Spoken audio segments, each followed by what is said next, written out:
Godaan iblis adalah membuat kita percaya bahwa tidak praktis untuk pergi kepada Yesus di sakramen Maha Kudus dan bersamanya. Saya baru saja bergabung dengan para suster, dan suatu hari ibu saya menelepon saya, dan dia berkata, "Saudaramu tidak pergi ke misa lagi, dan saya sedang berjuang untuk pergi ke adorasi. Saya baru saja mulai terbiasa dengan kehidupan kami.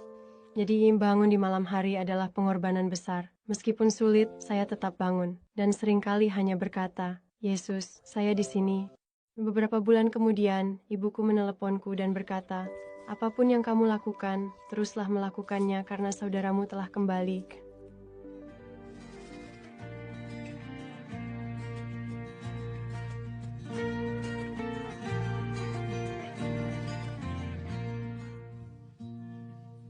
Nama saya Suster Kiara, dan saya adalah seorang suster dari Ragi Hati Tak Bernoda Maria. Dan karisma kami adalah pengorbanan, berdiri dan menyatukan diri dengan Maria di kaki salib. Pengorbanan adalah percaya pada nilai penderitaan.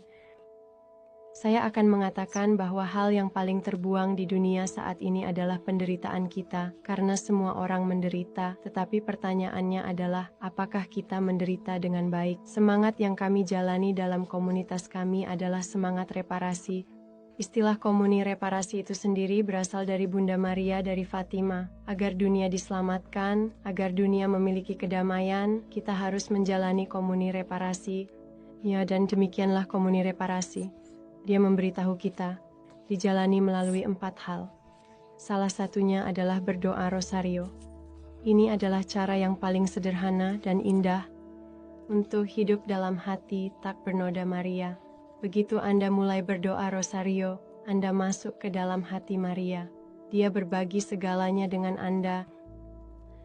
Pikirannya, keinginannya, perasaannya, rahmatnya, semuanya, dan seluruh keberadaannya, dia sepenuhnya bagikan denganmu. Dengan berdoa rosario, saya dapat melihat dalam hidup dan panggilan saya sendiri. Saya tidak akan duduk di sini jika bukan karena rosario. Sejak setelah misa, ibu saya selalu membawa saya ke patung Maria, dan dia akan berkata kepada saya, "Ciumlah kaki Maria."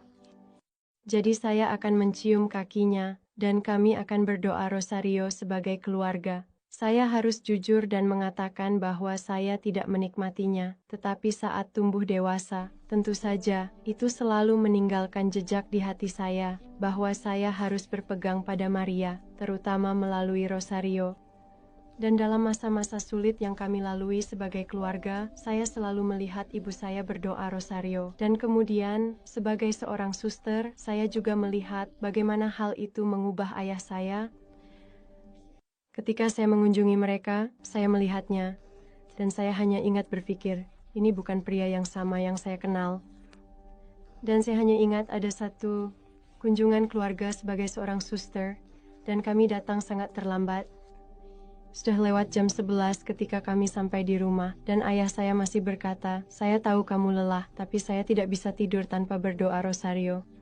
Saya ingat pergi tidur malam itu, dan berkata, "Maria, engkau benar-benar bisa melakukan apa saja jika engkau bisa mengubah hatinya. Karena saya tahu apa yang telah dia lalui, dan saya tahu semua masalah yang dia miliki, dan apa yang harus dia tanggung. Dan hanya perubahan hati itu saja yang begitu indah untuk dilihat, dan hanya Maria yang bisa melakukannya. Dan saya tahu bahwa itulah kekuatan rosario." Bunda Maria juga mengatakan untuk pergi ke pengakuan dosa. Ini adalah sakramen penyembuhan. Ini menyembuhkan jiwa Anda, tetapi juga memiliki kekuatan untuk menyembuhkan hubungan. Karena kita adalah tubuh mistik Kristus. Sama seperti ketika kita berdosa, setiap bagian dari tubuh itu terluka oleh dosa. Ketika kita pergi ke pengakuan dosa dan menerima rahmat, menerima belas kasihan, seluruh tubuh Kristus juga menerima rahmat dan belas kasihan itu. Jadi itu sangat kuat.